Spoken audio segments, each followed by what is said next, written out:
Starting today, Mom is moving in with us. She's your mother-in-law, so take good care of her. Without any discussion or notice, my husband Huey brought home his mother, Isadora, announcing that she'd be living with us. To make matters worse, he had decided to turn my room into Isadora's room and dumped my belongings in the hallway. Where am I supposed to sleep now that my room's gone? You've got the hallway, haven't you? He said with a smirk as I turned to face him, incredulous. My name is Gina, and I'm a 38-year-old housewife. 5 years ago, I lost both my parents in a sudden car accident. Having no siblings or relatives, I found myself utterly alone. Craving the connection that comes with family, I was desperate to get married. That's when I met Huey, my current husband. His unwavering commitment, self-assuredness, and above all, his kindness drew me in. We dated, got married 3 months ago, and have been living together since. I used to work as a nurse, but overworked myself to the point of falling seriously ill. The diagnosis: burnout from excessive work. When I told Huey, he said, "I've been worried you're pushing yourself too hard. Your health is what matters most. Let me handle work. Why don't you wait for me at home?" His concern for my well-being touched my heart. So hesitant to leave my nursing career. I knew I could return any time thanks to my credentials. So I quit my job and decided to be a full-time housewife. But that's when things began to change between Huey and me. He started to restrict what I could do, saying it was for my own good. But it escalated. Before I knew it, he began to control every aspect of my life. Feeling obligated because he was supporting me financially, I adopted the mindset that I must obey him. Life went on like this for about 6 months, until one day, I returned home from grocery shopping to find Isadora there. I greeted her, thinking she had come for a visit. Heading to my room to put away the groceries, I found all my belongings dumped in the hallway. Confused, I stood there until Huey came to explain. My in-laws divorced when my husband was little, and he was raised by Isadora, his mom. He hadn't seen his father in years and was very attached to Isadora. For quite some time, he'd been planning to have her move in with us, unbeknownst to me. I was stunned to hear that these plans had already been in motion. Just then, my husband dropped another bombshell. Mom has been doing everything by herself for years. She's getting up there in age, and I want to make her life easier. So starting tomorrow, make food for 3 people, okay? Take care of all the household chores, and don't bother Mom with them. Got it. Before I could fully understand what he was saying, he added, unapologetically, that since there's no room for Isadora in this house, she'll be using my room. And my belongings were tossed into the hallway because they were in the way when I asked where I would sleep. Both my husband and Isadora just laughed, saying there was no other place but the hallway. As crazy and unfair as this sounded, my mind quickly became foggy, filled with thoughts that I should fully support this and take care of Isadora. I accepted my husband's ridiculous proposal, saying, "All right, I understand. Let's get along starting today. After all, I owe everything to my husband, and it's only natural to extend gratitude to Isadora who raised him." I was enthusiastic about meeting their demands. Living with Isadora, both she and my husband began to criticize every little thing I did. "You're terrible at washing dishes. Are you really that stupid? Today's meal is too salty. Are you trying to kill us?" I became the target of their verbal abuse. So there I was mentally and physically drained, ultimately spending my nights sleeping in the hallway. I didn't recognize the absurdity of my situation. Whenever I felt tired, I blamed myself for not doing enough and obediently went on with my day. Then one winter day, Isadora ordered me to clean every corner of the house and prepare a dinner worthy of a luxury hotel for someone special she was bringing home. I spent the day scouring the house and shopping for ingredients, frantically researching recipes to create an array of lavish dishes. Once the meal was ready, I was told to stay in the hallway so as not to bother the guests. I complied without question, making sure to stay out of sight. From the laughter that occasionally leaked from the living room, I gathered that Isadora's guest was her current boyfriend. As the night wore on, I heard that the guest would be staying overnight.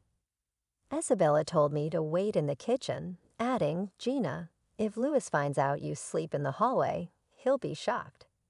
It's not a good look. Could you just sleep in the kitchen tonight?" "Okay." I was used to listening to my husband, so I went to check with him. He seemed to be in a bad mood from work and yelled, "Don't come in here for every little thing. I don't want to see your face."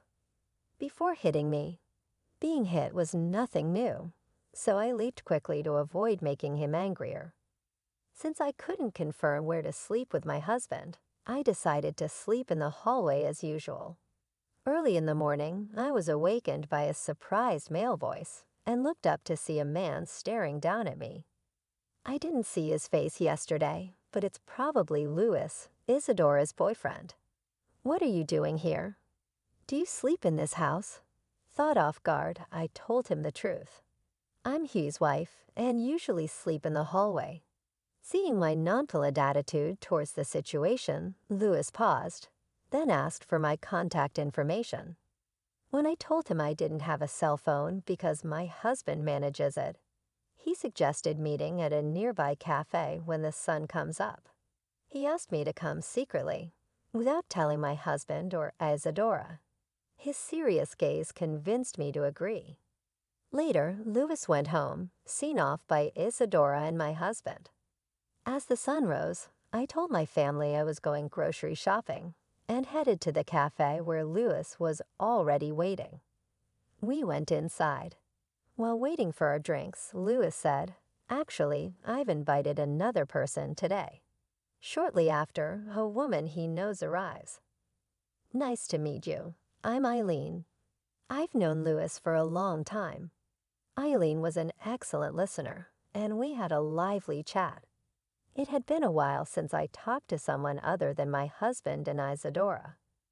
I realized I had almost forgotten how to communicate, and I had a great time.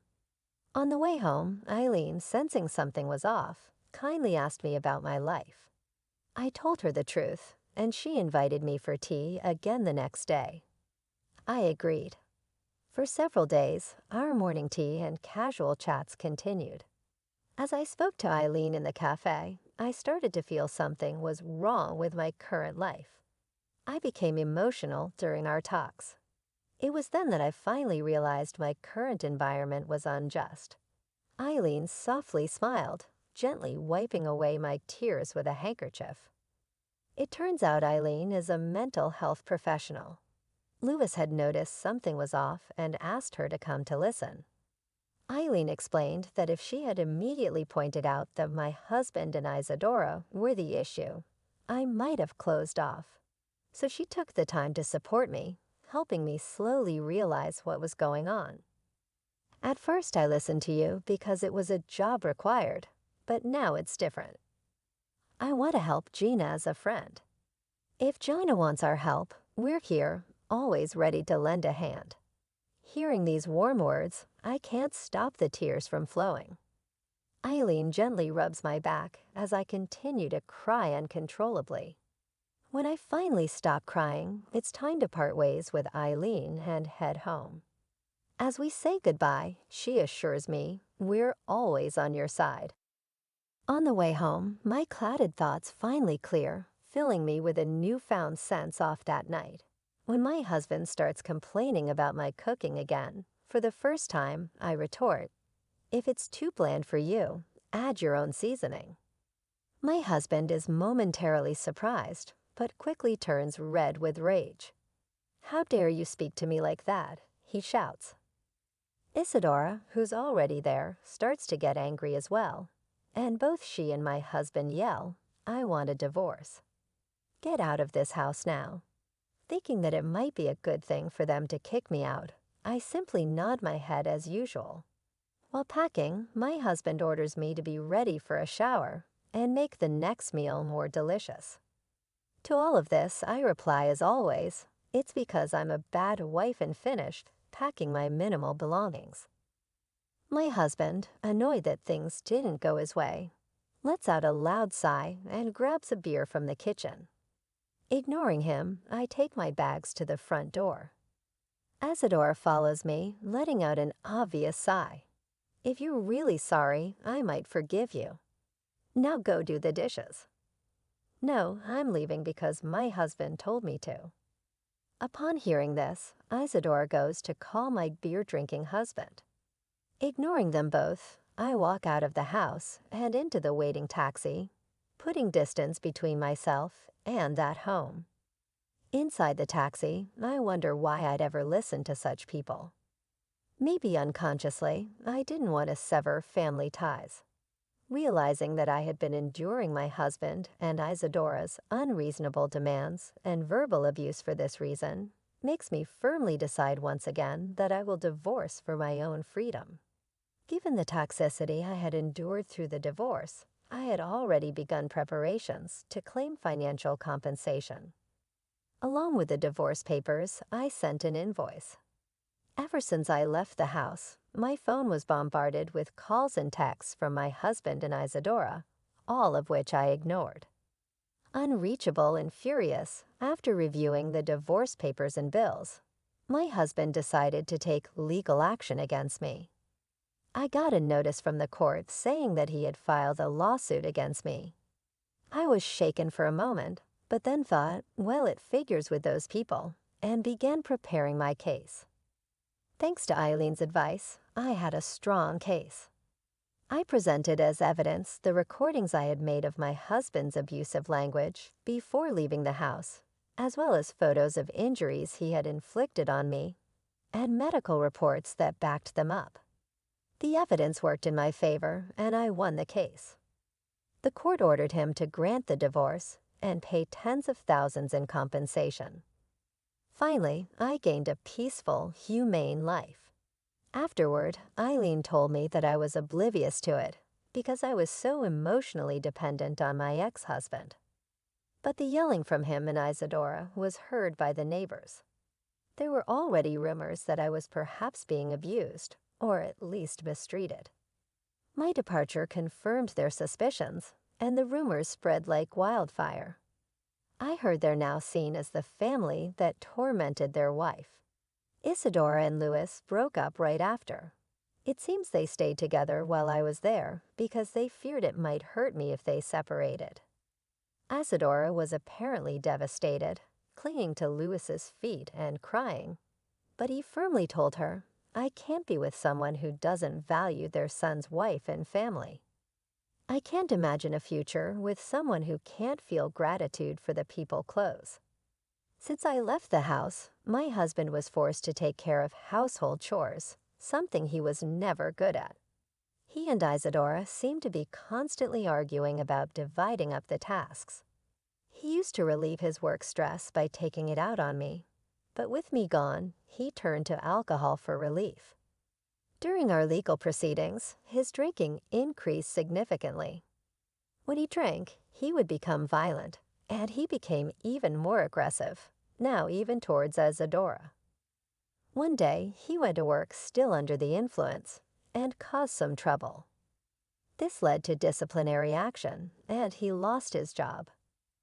Now he seems to be doing tough physical labor to make ends meet. Fortunately, I had received the settlement money in a lump sum, so I wasn't affected by his downfall.